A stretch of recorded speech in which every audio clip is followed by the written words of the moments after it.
नमो भगवते तस्मै कृष्णायादवत्कर्मणे रूपनाम विभेदेन जगत्कीर्तियूयतः सच्चिदानन्दरूपाय विश्वोत्पत्त्यादिहेतवे तापत्रयविनाशाय श्रीकृष्णाय वयं नुमः। श्री कृष्णाय वयं नुमः। श्रीमद्भागवत महापुराण चतुर्थ स्कंध अध्याय 31। प्रचेताओं को श्री नारद जी का उपदेश और उनका परम पद लाभ। श्री मैत्री जी कहते हैं, विदुर जी, 10 लाख वर्ष बीत जाने पर जब प्रचेताओं को विवेक हुआ तब उन्हें भगवान के वाक्यों की याद आई और वे अपनी भार्या मारीसा को पुत्र के पास छोड़कर तुरंत घर से निकल पड़े। वे पश्चिम दिशा में समुद्र के तट पर, जहाँ जाजिल मुनि ने सिद्धि प्राप्त की थी, जा पहुंचे और जिससे समस्त भूतों में एक ही आत्म तत्व विराजमान है ऐसा ज्ञान होता है, उस आत्म विचार रूप ब्रह्म सत्र का संकल्प करके बैठ गए। उन्होंने प्राण, मन, वाणी और दृष्टि को वश में किया तथा शरीर को निश्चेष्ट, स्थिर और सीधा रखते हुए आसन को जीतकर चित्त को विशुद्ध पर ब्रह्म में लीन कर दिया। ऐसी स्थिति में उन्हें देवता और असुर दोनों के ही वंदनीय श्री नारद जी ने देखा। नारद जी को आया देख प्रचेतागण खड़े हो गए और प्रणाम करके आदर सत्कार पूर्वक देश कालानुसार उनकी विधिवत पूजा की। जब नारद जी सुख पूर्वक बैठ गए तब वे कहने लगे। प्रचेताओं ने कहा, देवर्षि, आपका स्वागत है। आज बड़े भाग्य से हमें आपका दर्शन हुआ। ब्राह्मण सूर्य के समान आपका घूमना फिरना भी ज्ञानालोक से समस्त जीवों को अभय दान देने के लिए ही होता है। प्रभु भगवान शंकर और श्री विष्णु भगवान ने हमें जो उपदेश दिया था उसे गृहस्थी में आसक्त रहने के कारण हम लोग प्रायः भूल गए हैं। अतः आप हमारे हृदयों में उस परमार्थ तत्व का साक्षात्कार कराने वाले आध्यात्म ज्ञान को फिर प्रकाशित कर दीजिए, जिससे हम सुगमता से ही इस दुस्तर संसार सागर से पार हो जाएं। श्री मैत्री जी कहते हैं, भगवान में श्री नारद जी का चित्त सर्वदा भगवान श्री कृष्ण में ही लगा रहता है। वे प्रचेताओं के इस प्रकार पूछने पर उनसे कहने लगे। श्री नारद जी ने कहा, राजाओं, इस लोक में मनुष्य का वही जन्म, वही कर्म, वही आयु, वही मन और वही वाणी सफल है जिसके द्वारा सर्वात्मा सर्वेश्वर श्री हरि का सेवन किया जाता है।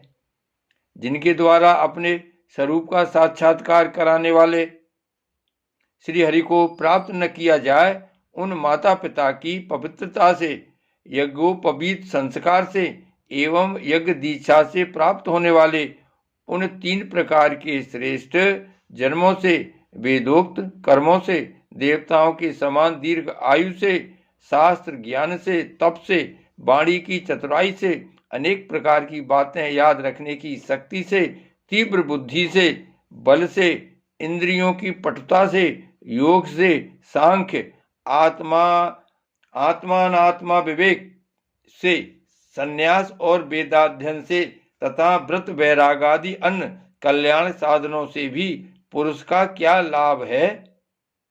वास्तव में समस्त कल्याणों की अवधि आत्मा ही है और आत्मज्ञान प्रदान करने वाले श्री हरि ही संपूर्ण प्राणियों की प्रिय आत्मा है।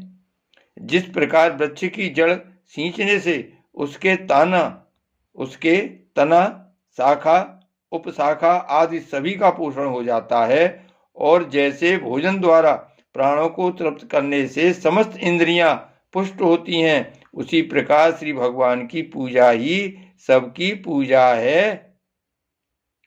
जिस प्रकार वर्षा काल में जल सूर्य के ताप से उत्पन्न होता है और ग्रीष्म ऋतु में उसी की किरणों में पुनः प्रवेश कर जाता है, तथा जैसे समस्त चराचर भूत पृथ्वी से उत्पन्न होते हैं और फिर उसी में मिल जाते हैं, उसी प्रकार चेतनात्मक यह समस्त प्रपंच श्री हरि से ही उत्पन्न होता है और उन्हीं में लीन हो जाता है।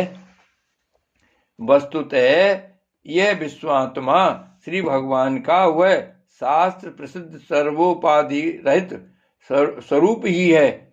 जैसे सूर्य की प्रभा उससे भिन्न नहीं होती, उसी प्रकार कभी कभी गंधर्व नगर के समान स्फुरित होने वाला यह जगत भगवान से भिन्न नहीं है, तथा जैसे जागृत अवस्था में इंद्रियां क्रियाशील रहती हैं किंतु सुषुप्ति में उनकी शक्तियां लीन हो जाती हैं, उसी प्रकार यह जगत सर्ग काल में भगवान से प्रकट हो जाता है और कल्पांत होने पर उन्हीं में लीन हो जाता है। स्वरूपतः तो भगवान में द्रव्य, क्रिया और ज्ञान रूपी त्रिविध अहंकार के कार्यों की तथा उनके निमित्त से होने वाले भेद भ्रम की सत्ता है ही नहीं। नृपतिगण जैसे बादल, अंधकार और प्रकाश ये क्रमशः आकाश से प्रकट होते हैं और उसी में लीन हो जाते हैं, किंतु आकाश इनसे लिप्त नहीं होता, उसी प्रकार ये सत्व, रज और तमोमयी शक्तियां कभी पर ब्रह्म से उत्पन्न होती हैं और कभी उसी में लीन हो जाती हैं। इसी प्रकार इनका प्रवाह चलता रहता है, किंतु इससे आकाश के समान असंग परमात्मा में कोई विकार नहीं होता। अतः तुम ब्रह्मादि समस्त लोकपालों के भी अधीश्वर श्री हरि को अपने से अभिन्न मानते हुए भजो, क्योंकि वे ही समस्त देहधारियों के एकमात्र आत्मा हैं। वे ही जगत के निमित्ति कारण काल, उपादान कारण प्रधान और नियंता पुरुषोत्तम हैं, तथा अपनी काल शक्ति से वे ही इस गुणों के प्रवाह रूप प्रपंच का संहार कर देते हैं। वे भक्त वत्सल भगवान समस्त जीवों पर दया करने से, जो कुछ मिल जाए उसी में संतुष्ट रहने से तथा समस्त इंद्रियों को विषयों से निर्वृत्त करके शांत करने से शीघ्र ही प्रसन्न हो जाते हैं। पुत्रेषणा आदि सब प्रकार की वासनाओं के निकल जाने से जिनका अंतःकरण शुद्ध हो गया है, उन संतों के हृदय में उनके निरंतर बढ़ते हुए चिंतन से खिंचकर अविनाशी श्री हरि आ जाते हैं और अपनी भक्ताधीनता को चरितार्थ करते हुए हृदयाकाश की भांति वहां से हटते नहीं। भगवान तो अपने को यानी भगवान को ही सर्वस्व मानने वाले निर्धन पुरुषों पर ही प्रेम करते हैं, क्योंकि वे परम रसज्ञ हैं। उन अकिंचनों की अन्याश्रया अहेतु की भक्ति में कितना माधुर्य होता है, इसे प्रभु अच्छी तरह जानते हैं। जो लोग अपने शास्त्र ज्ञान, धन, कुल और कर्मों के मद से उन्मत्त होकर ऐसे निष्कंचन साधु जनों का तिरस्कार करते हैं, उन दुर्बुद्धियों की पूजा तो प्रभु स्वीकार ही नहीं करते। भगवान स्वरूपानंद से ही परिपूर्ण हैं। उन्हें निरंतर अपनी सेवा में रहने वाली लक्ष्मी जी तथा उनकी इच्छा करने वाले नरपति और देवताओं की भी कोई परवाह नहीं है। इतने पर भी वे अपने भक्तों के तो अधीन ही रहते हैं। अहो, ऐसे करुणा सागर श्री हरि को कोई भी कृतज्ञ पुरुष थोड़ी देर के लिए भी कैसे छोड़ सकता है। श्री मैत्री जी कहते हैं, विदुर जी, भगवान नारद ने प्रचेताओं को इस उपदेश के साथ साथ और भी बहुत सी भगवत संबंधी बातें सुनाई। इसके पश्चात वे ब्रह्मलोक को चले गए। प्रचेतागण भी उनके मुख से संपूर्ण जगत के पाप रूपी मल को दूर करने वाले भगवत चरित्र सुनकर भगवान के चरण कमलों का ही चिंतन करने लगे और अंत में भगवत धाम को प्राप्त हुए। इस प्रकार आपने जो मुझसे श्री नारद जी और प्रचेताओं के भगवत कथा संबंधी संवाद के विषय में पूछा था, वह मैंने आपको सुना दिया। श्री सुखदेव जी कहते हैं, राजन, यहाँ तक स्वयंभुव मनु के पुत्र उत्तानपाद के वंश का वर्णन हुआ।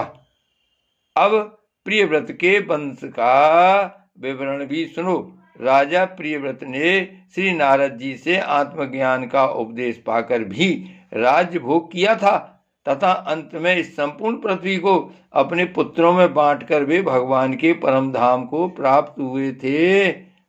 राजन, इधर श्री मैत्री जी के मुख से यह भगवद गुणानुवाद युक्त पवित्र कथा सुनकर विदुर जी प्रेम मगन हो गए। भक्ति भाव का उद्रेक होने से उनके नेत्रों से पवित्र आंसुओं की धारा बहने लगी तथा अब उन्होंने हृदय में भगवत चरणों का स्मरण करते हुए अपना मस्तक मुनिवर मैत्री जी के चरणों पर रख दिया। विदुर जी कहने लगे, महायोगिन, आप बड़े ही करुणामय हैं। आज आपने मुझे अज्ञान अंधकार के उस पार पहुंचा दिया है जहां अकिंचनों के सर्वस्व श्री हरि विराजते हैं। श्री सुखदेव जी कहते हैं, मैत्री जी को उपर्युक्त कृतज्ञता सूचक वचन सुनकर